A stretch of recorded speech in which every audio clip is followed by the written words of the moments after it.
in action, Diane? Action? All right, Chairman Vos, you are ready to go. Thank you. So I'll, at what is it, 5:03 p.m., the regular meeting of Measure LC Citizens Oversight Committee will come to order. Pursuant to Government Code Section 54953, subsection E, and to ensure public safety measures while maintaining transparency and public access, this meeting will be conducted telephonically and video streamed live on Channel 28 and also on the city's website. So may I have the roll call, please? Committee Member Burden? Yes, I'm present. Committee Member Yeager? Committee Member Harvey? Present. Vice Chair Sison? She won't be joining us tonight. Chair Vos? Present, yeah. We have a quorum. Thank you. So it would be appropriate to consider a motion to excuse Vice Chair Sisson and also Member Yeager.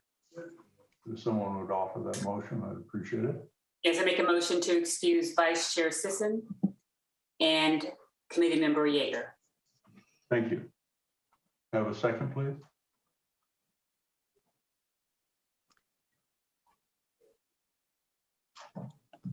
I second.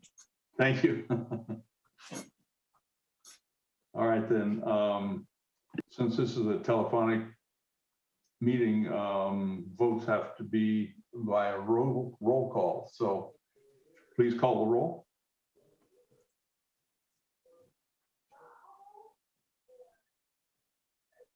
Committee Member Burden? Yes. This is to excuse the two members. So do I say I'm present again? Say yeah, yes or no. Yay or nay? Oh, yay. Okay. Harvey? Yes.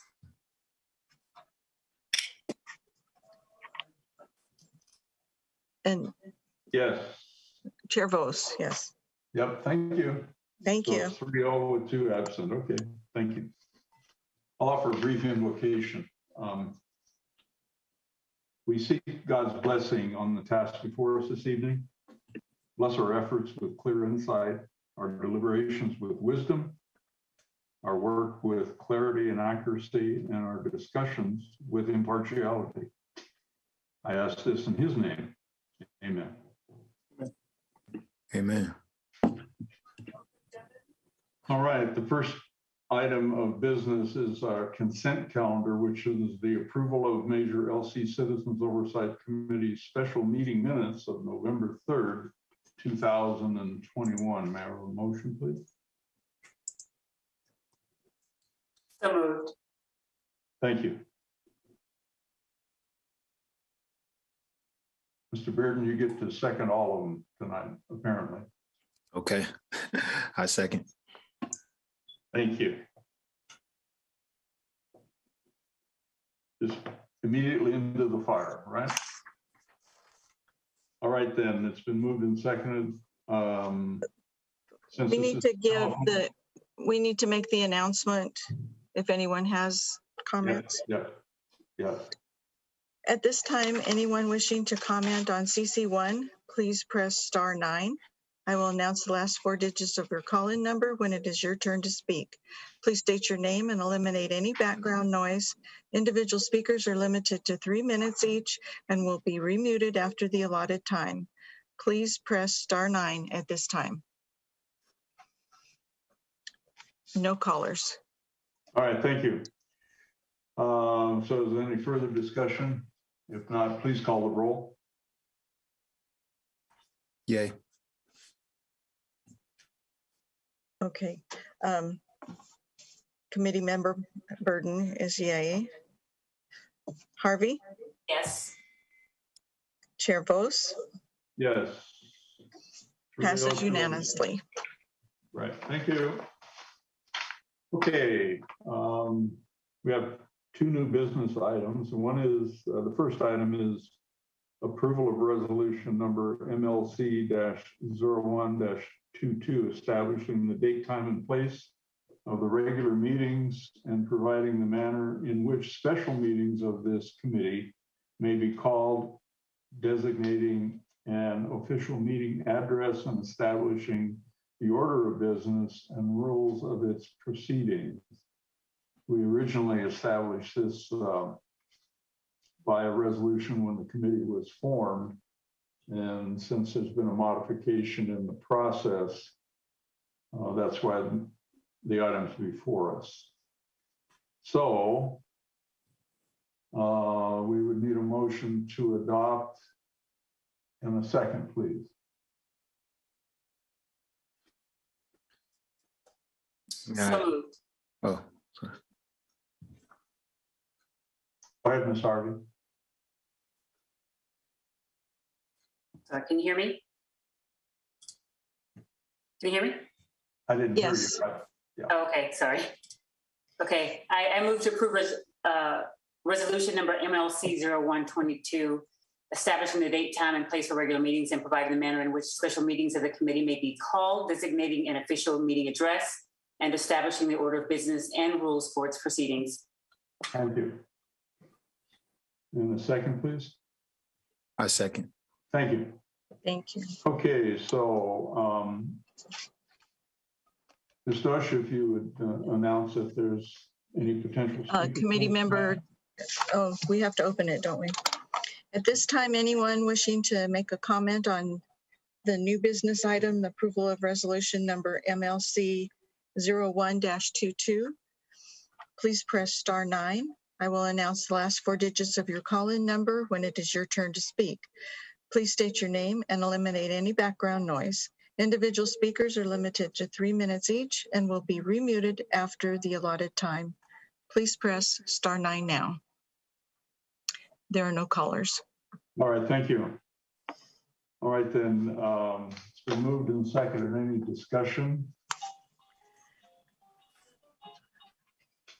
So it's basically establishing the Wednesdays at 5 p.m.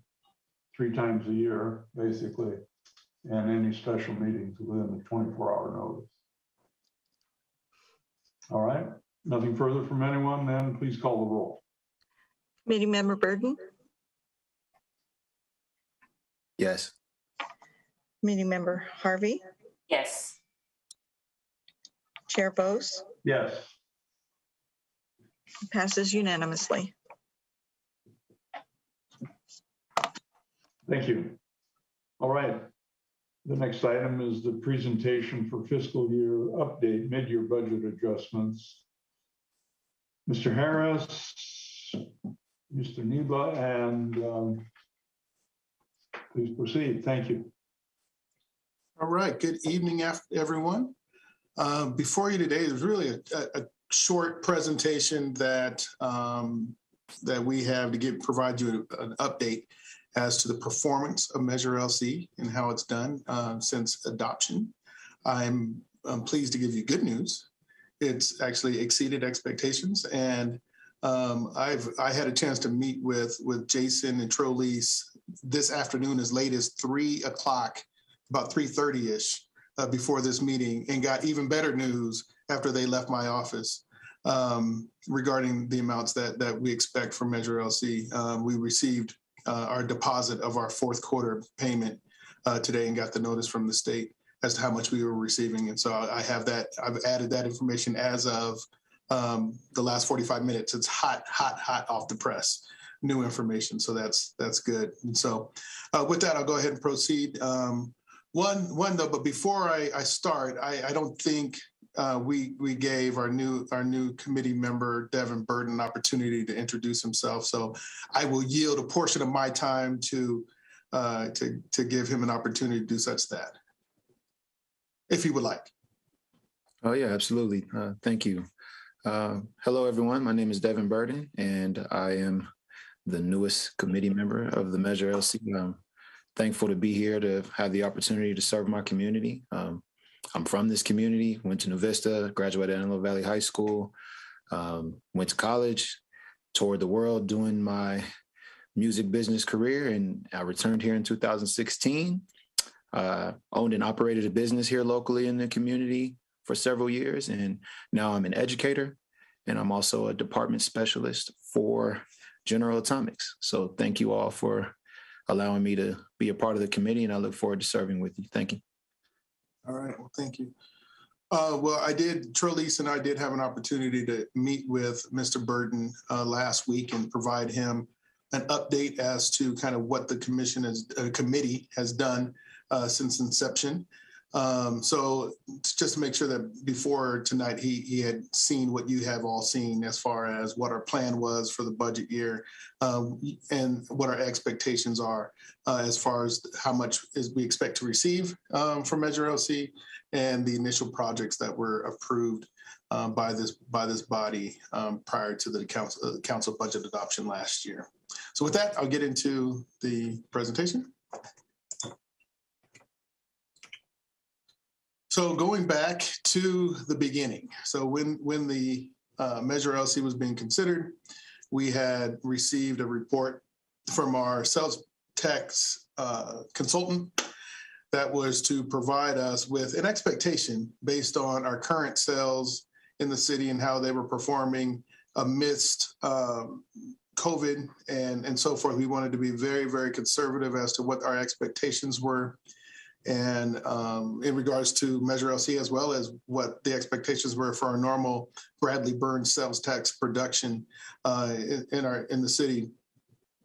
And I have to say that our consultant was 100% wrong.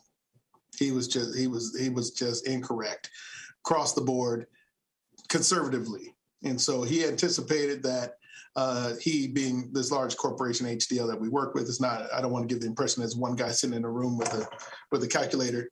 They take the information that they gather from the state sales tax filings from all the businesses that are located here in town, and they make some assumptions on a go-forward basis as to the type of business they are and how they may be impaired as we were going through COVID.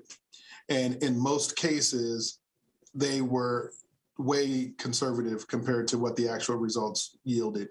And so in the beginning, we thought that we would receive about $3 million in the first quarter. Let me see if I can get my mouse there to highlight $3 million in the first quarter that we received the tax, which would have been the last quarter of last fiscal year. And then for this fiscal year that we're in, we expected all along up until the adoption of the budget in June to receive about $13.7 million. In October, I returned to you with an expectation or with a revised budget of $5 million for the first quarter, which is $2 million more than what we anticipated, and $19 million for the annual expectation, the annual estimate for this fiscal year. Last week, we had an updated meeting with HDL, and they told us to expect closer to around $21 million for in revenue for the tax for this full fiscal year, which is significantly higher. Probably, a good third of that we anticipated we would never see. So we're expecting $21 million to be received this year when the original thought would be 13.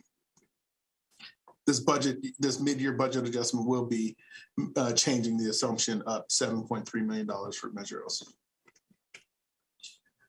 This is some information that I've recently updated so this has changed since we've had our couple of pre-meetings. But this number here is a number I received about 20 minutes prior to this meeting today. So we have received $5.9 million that was deposited in our bank account today. That reflects what we received in the fourth quarter. The breakdown of how it allocates among these industry groups, we will not receive until we actually get the data from HDL to do so. But in gross numbers, the gross deposit for LC for the fourth quarter was 5.9. Also in that payment, there are amounts that allocate to these other quarters as catch-up payments.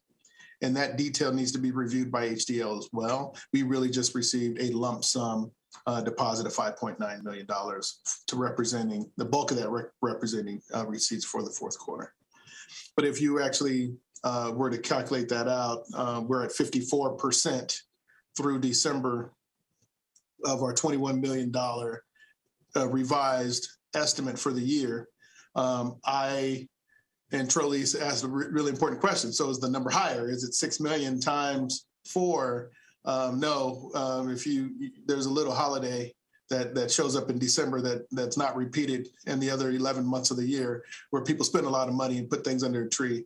And so the fourth quarter is generally much larger. No, not much larger, but larger than the other 3 quarters.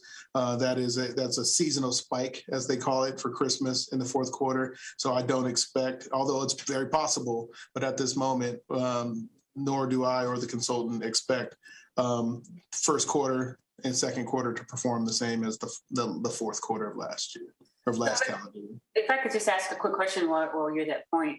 So do we have a normalized by month? I mean, to your point that we had a little holiday there, quote unquote.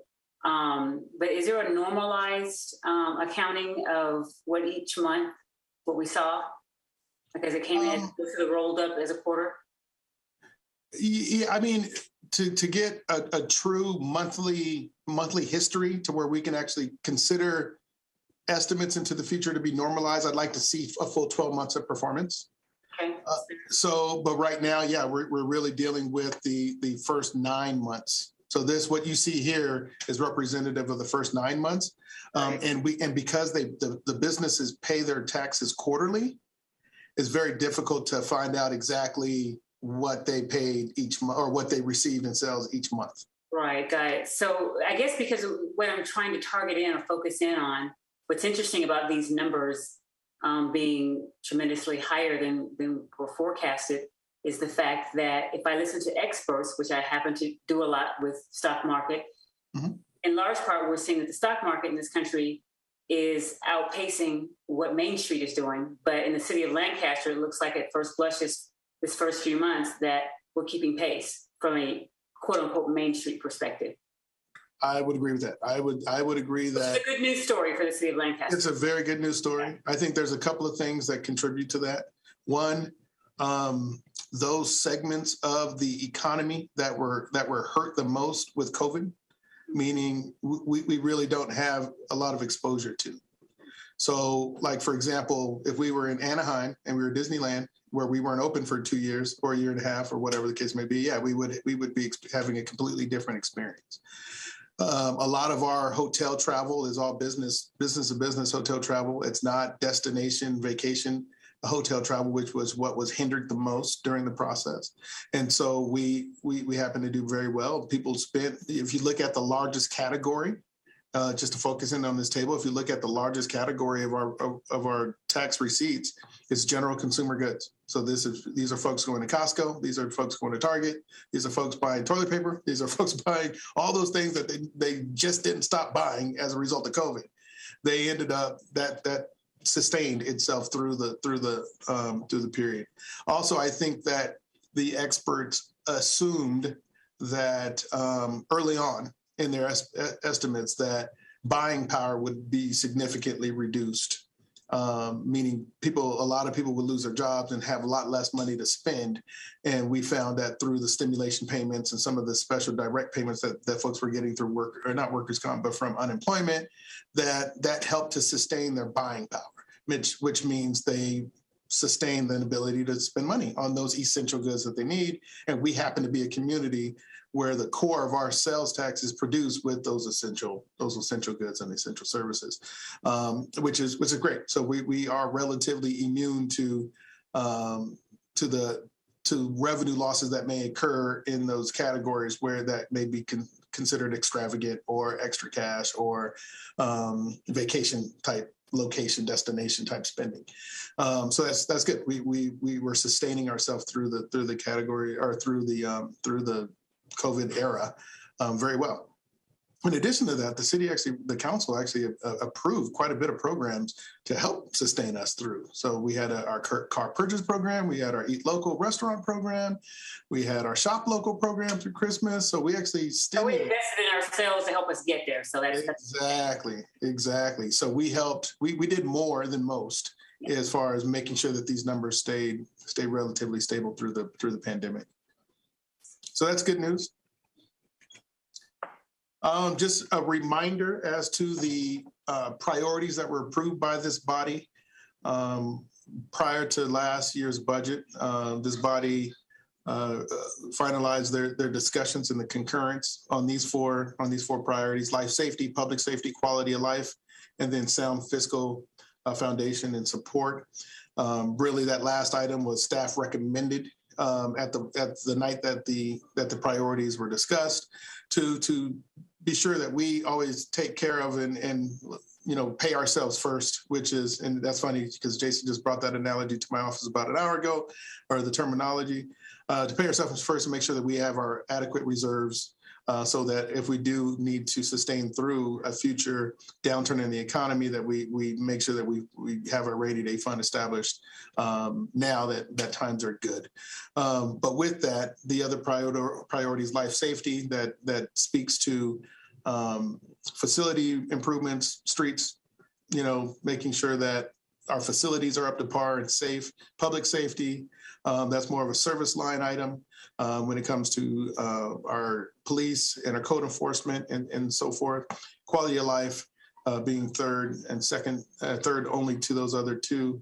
And discussing, what are those amenities that we are offering to the community by means of our park facilities, our entertainment facilities, and MOA and LPAC and so forth. And so that list of recommended priorities is what we use to create our list of projects that were funded originally by Measure LC in this current budget.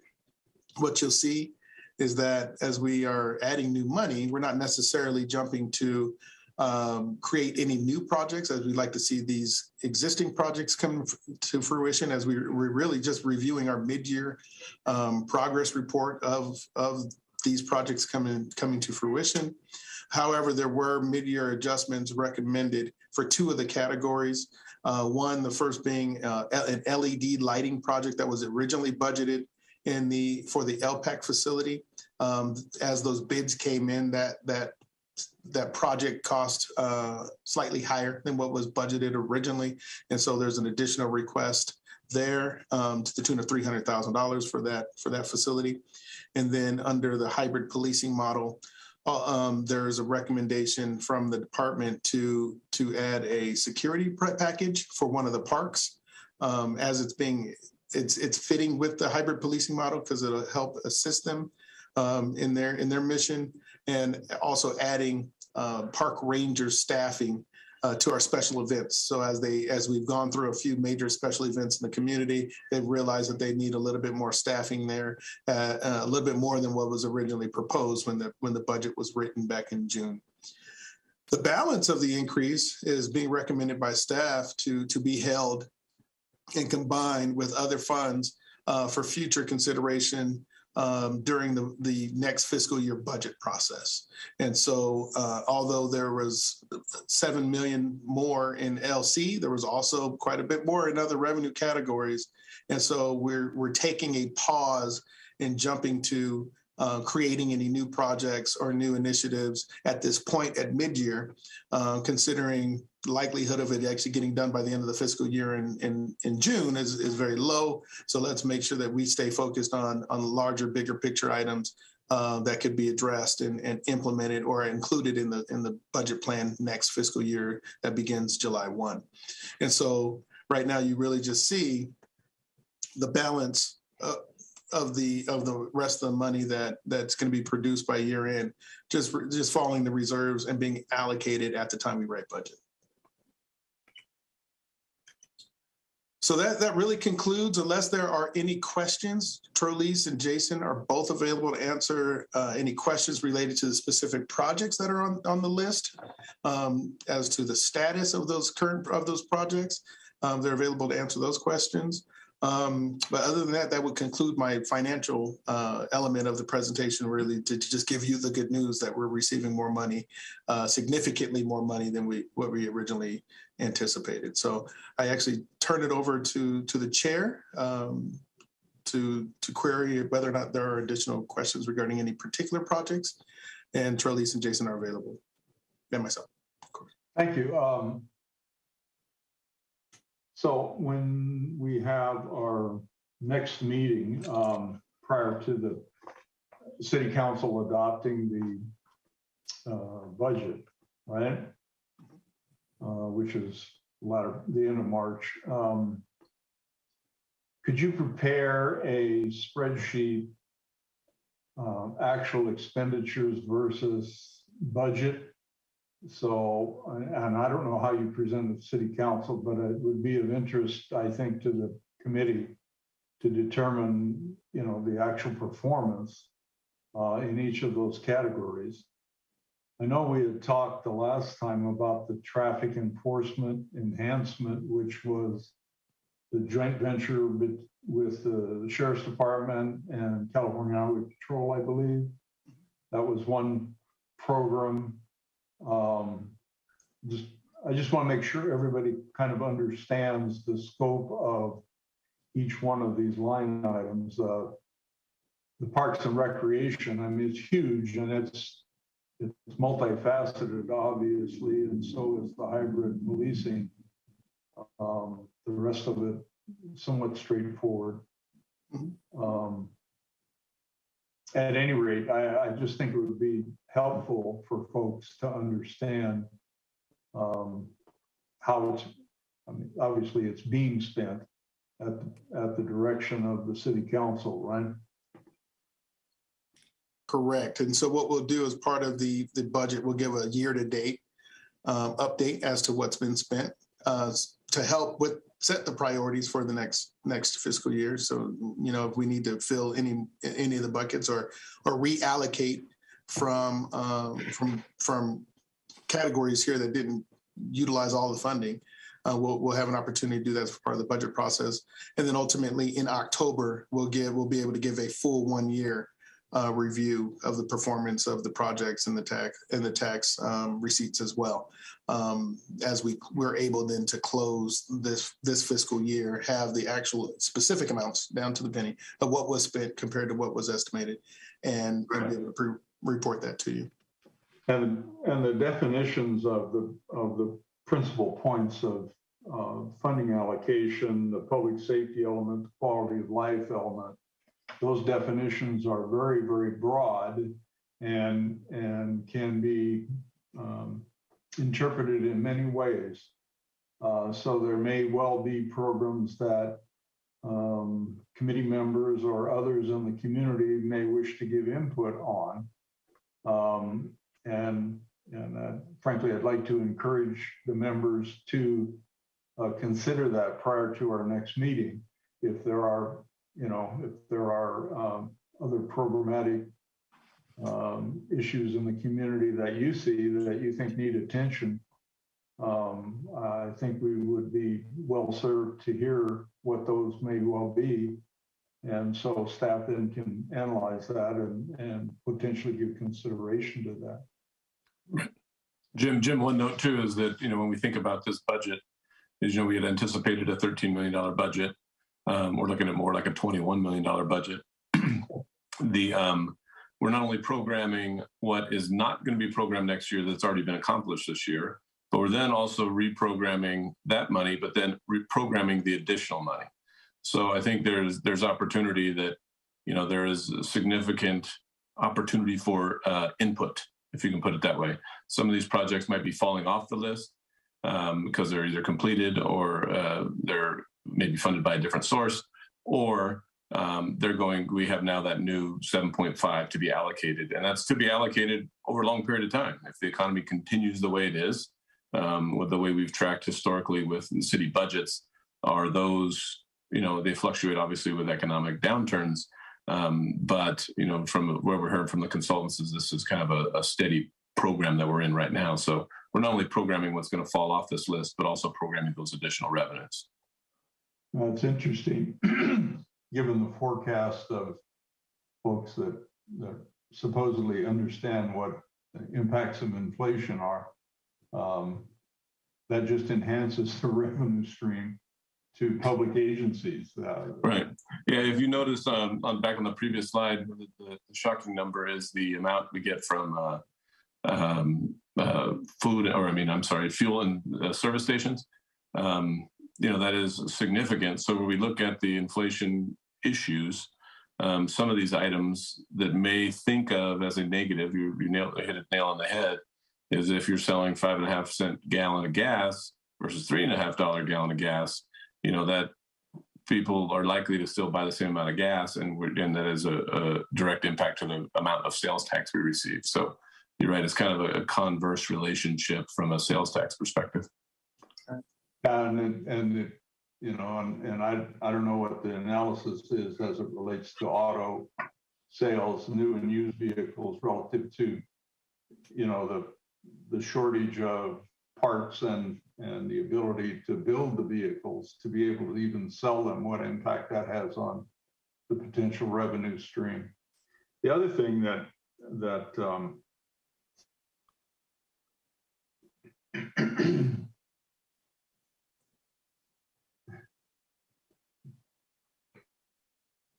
well, I'll reserve my comment here on that for a minute anyway.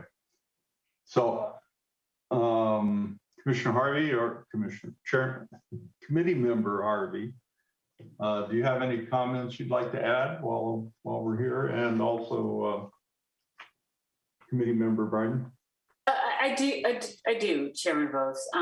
It's just more of a comment. And I do believe on one or maybe the first or second meeting that we held last year that we discussed the number of jobs that this yields. I think that we as a community, we need a foot stomp that we are putting, not only investing in getting ahead of some of these programs and net investment, but also we need to continually talk about and let the public know, let them be aware, with this great city and with the this committee is just supporting, but city staff, George and his team and Jason and their team, that there's jobs to be yielded from this, and apparently, we're doing much better than what a lot of cities are doing right now. So, just want to make sure we foot stomp that and keep that in front of the public.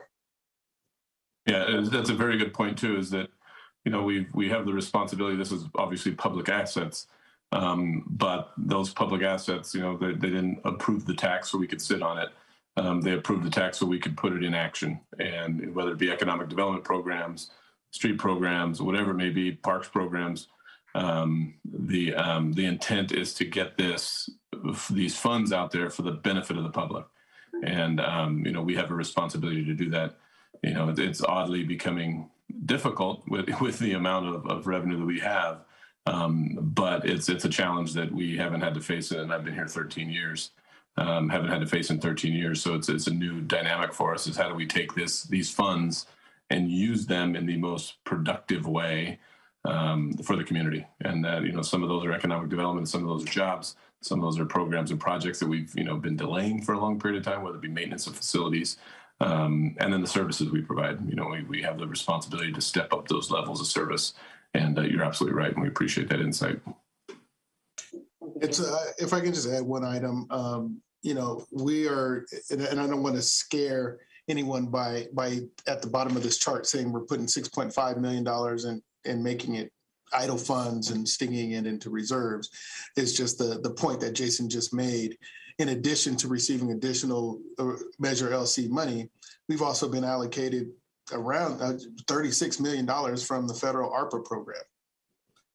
We also have acknowledged and received increases in regular sales tax to the tune of about $10 million between last year and this year, more than what we anticipated. And then you see what the forecasts are for just Measure LC going into next year. And we actually have not allocated the $5 million that we received last year at the end of last fiscal year. And so really trying to take a look at this, we have to start looking at the fiscal picture and the list of projects holistically, utilizing all those revenues and making sure that, one, we meet the guidelines that were established for all of them, because there's a level of review and care we have to take there. But more importantly, how can we pair some of those revenues together to create and take care of some of these I don't want to call them low-hanging fruit. They're the larger projects that without these funds, we would not have the ability to do. And so how do we actually utilize this? I don't want to call it a windfall, but $36 million from the federal government for ARPA relief or ARPA money. It's a windfall. We may not ever see another chunk of money coming from the federal government to that tune. We want to make sure that we do it right, we do it well, and it's lasting. It has a lasting impact on the community, and one, has the benefits, creates those jobs, invest in the community, but also how can we do it in a manner that provides us a sustainable future, that we are not having to look at new taxes in the future. How do we actually build into our actual operation and plan ways to do things cheaper, more affordable, to where we don't have to actually keep hiring people when we need to, and then have to lay them off when times get rough. But still invest in objectives that creates jobs for the long term, that are long-term sustainable opportunities for folks. So, you had mentioned when we had met, or when we had talked, was it yesterday, day before, kind of all runs together. The source of revenue from sales tax is predicated on where the people live who spend the money that generates the sales tax, as opposed to where it's spent. Am I saying that right? Yeah, so we receive two, and I have to be very, very careful in how I describe them, because they are actually two separate government codes in that allow us to collect. So we have our Bradley Burns sales tax that is very, very specific to the point of sale location. And then we have our Measure LC transactions and use tax that is sourced to the location of the buyer. And so that is very important. So like Jeff Yeager could probably comment on this as he's completing his tax forms at his business, that when somebody buys a car, they have to actually report the Bradley Burns sales tax here in the city of Lancaster, but then they actually need the registration zip code of the person who's buying the car, so that the transactions and use tax can be allocated to that, if there is one, can be allocated to that jurisdiction. And so you actually have, that's one good example, car sales. You have a situation where do we necessarily need our own CarMax if we get all the city of Lancaster residents sales production, if they buy their car, whether they buy their car at the CarMax in Palmdale or the CarMax in Los Angeles or the CarMax anywhere else, if they live in the city of Lancaster, that money will come back to the city of Lancaster, regardless of where they buy the car. And so there is a distinct difference between regular Bradley Burns sales tax and what the state authorizes as district transactions and use tax, Measure LC being a district transactions and use tax. And so I actually have a document that our consultant's producing for us that I will get out to you that kind of explains the difference. And it's actually pretty interesting to see, because we received a report last year after the first quarter that we received funds as to where the car sales revenue were coming from, and people from Lancaster were buying cars from as far as La Puente, down in the valley, down in the South Bay, and we were receiving the revenue from those transactions back here to Lancaster, as long as they used a Lancaster address as their registration location.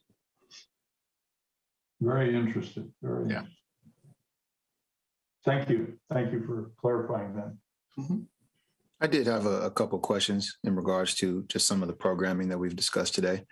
One being, you mentioned facilities maintenance. I just wanted to know, like, which facilities are kind of at the forefront of that maintenance. You mentioned possibly, starting to use some of the funds to allocate toward that. I was just wondering which facilities in particular were ones that we were considering, doing the maintenance on and kind of, I guess, rejuvenating. These all sound like good problems to have, for one. So I'm thankful to hear that there's a plan set forth to do some things in the community. But I just kind of want to know what facilities you were referencing, and then what efforts, and if I might have missed this maybe in the previous meeting, but what efforts have been made to hear from the community about, things we want to allocate this programming and funding for.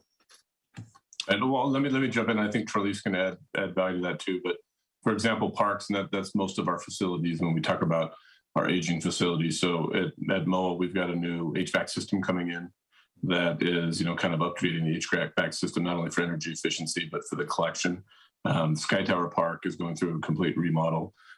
So there's a number of different projects that are mixed in there. We talked a little bit about LPAC lighting tonight, where we have a lighting system that, some people might say, okay, well, lighting, what does that mean?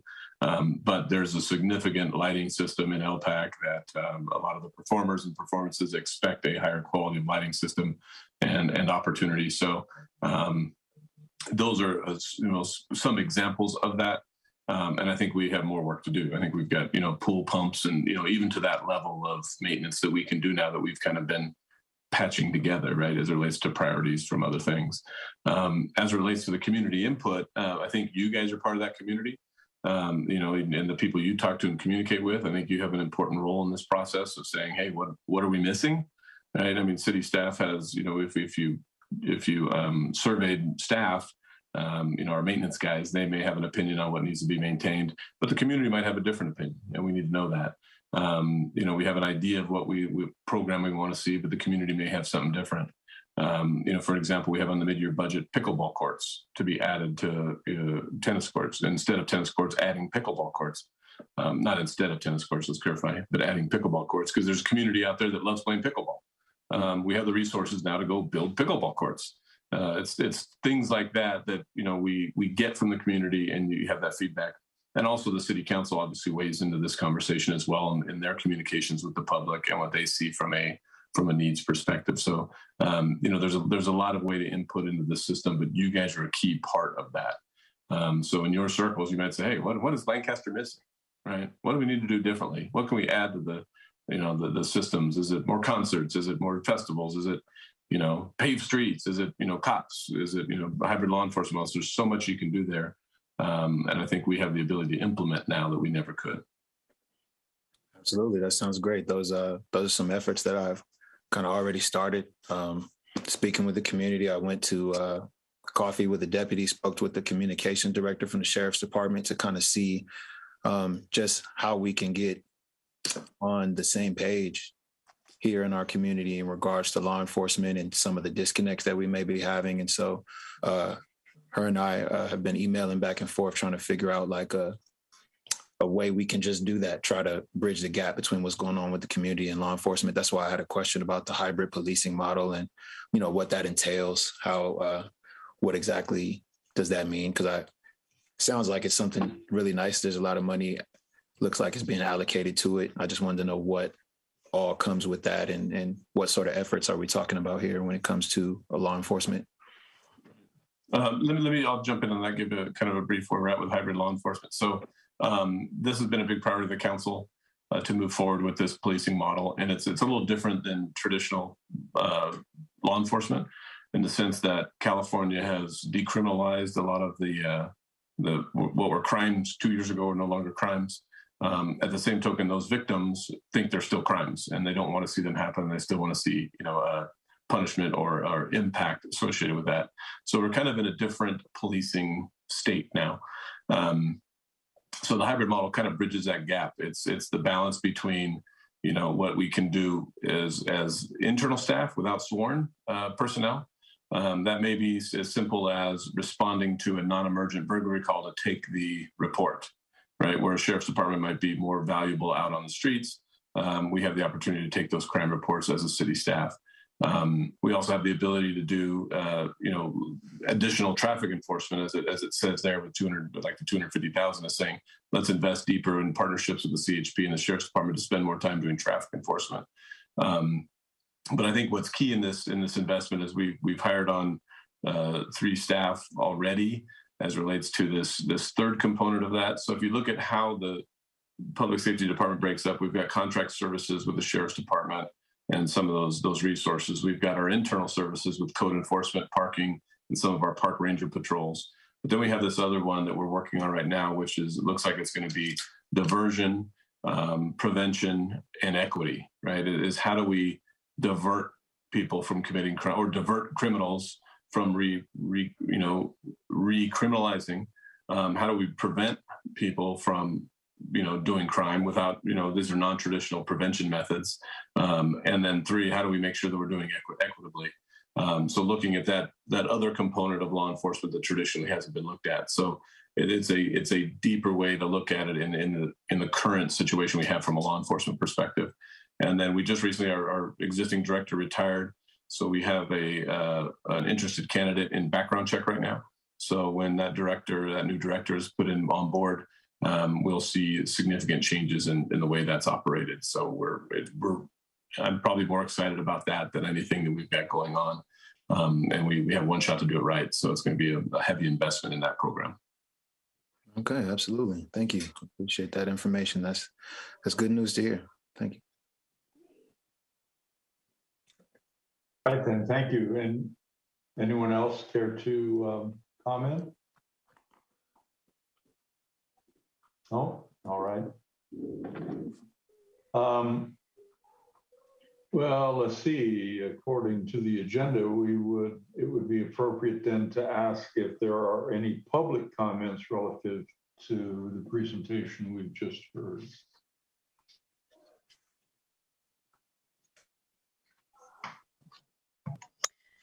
At this time, anyone wishing to comment on the presentation, please press star 9. I will announce the last 4 digits of your call-in number when it's your turn to speak. Please state your name and eliminate any background noise. Individual speakers are limited to 3 minutes each and will be remuted after the allotted time. Please press star 9 at this time. There are no callers. All right, thank you. Okay, let's see. The next item on the agenda then is the finance manager's announcements, if any. At this time, I have no further announcements. All right, thank you. Appreciate the report you've given us this evening and thorough and comprehensive, certainly. And all right, then. The next item is announcing public business from the floor. Ms. Deutsch? At this time, anyone wishing to comment on non-agendized items, please press star 9. I will announce the last 4 digits of your call-in number when it is your turn to speak. Please state your name and eliminate any background noise. Individual speakers are limited to 3 minutes each and will be remuted after the allotted time. State law prohibits the committee from taking action on any items not listed on the agenda. Please press star 9 at this time. And there are no callers. All right, thank you. Members, do you have any further comments before we adjourn? Yes, I wanted to ask, should, us being a part of the community piece, us being the connector piece to the community to kind of see what are some needs or some things that we as a city could benefit from, what is the best way, during this time before we meet again, what is the best way to relay that information or to present that information? And Good say, question. Yes. Good question. Typically, you would you can't communicate with the members as a group of the committee. You can communicate individually with individual members. Under the Brown Act, that we're precluded from communicating as a group with one another other than in an agendized published meeting. Communicating with staff, however, the individuals that are here tonight, you certainly have the ability to communicate with them via emails or phone or whatever method is they think is best. And you would be encouraged, obviously, to do that. So the lead on program is really what, Mr. Niebla, right? Trolleys? Correct, Chief. That's correct. So you're the primary point of contact for the entire Measure LC Oversight group, right? For any of the project-based stuff, yes. Okay.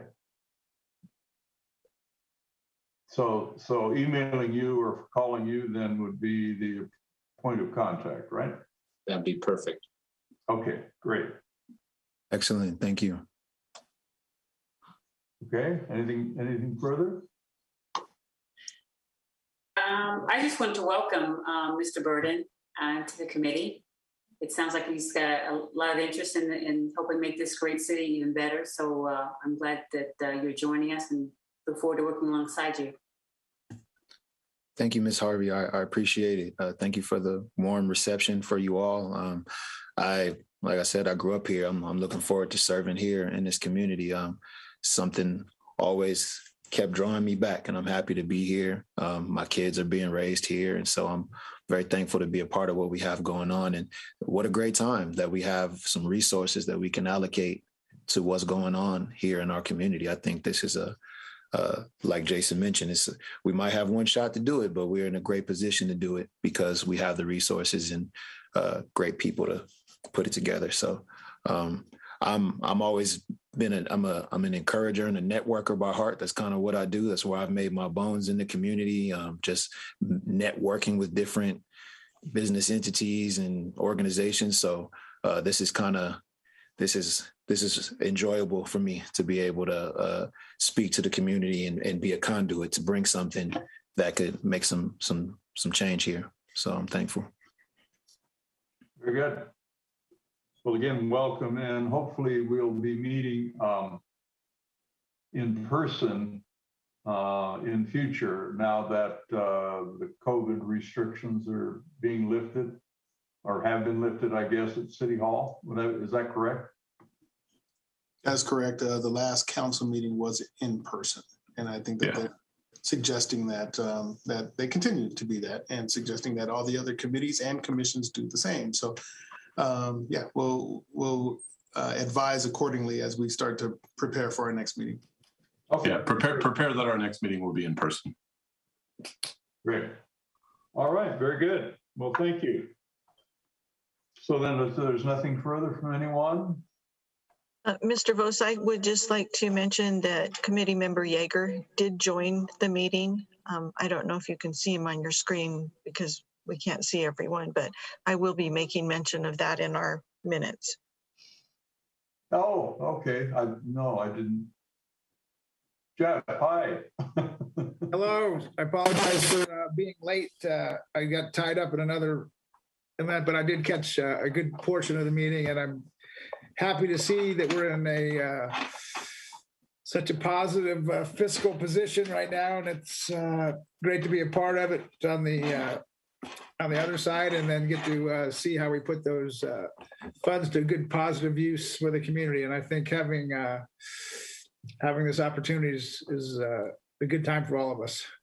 And I'd like to also welcome Devin to the committee and meet you in person next time. Thank you, sir. I appreciate it. Yeah, I want to shake some hands. I want to look some people in the eye and shake some hands. That's kind of can't wait for that opportunity. Definitely. Yeah, it's that social distancing has its merits, but certainly rather limited. That's for sure. We need that social interaction. We truly do.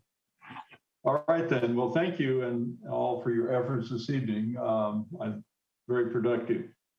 So we'll have our next regular meeting scheduled for Wednesday, May 25th at 5 p.m., most likely at City Hall. So we stand adjourned till then, May 25th, 2022 at 5 p.m. Thank you all. Great. Thank you, guys. Thank you. Thank you very much. Thank you, everyone. Everyone have a good evening. You too. Yeah. Okay.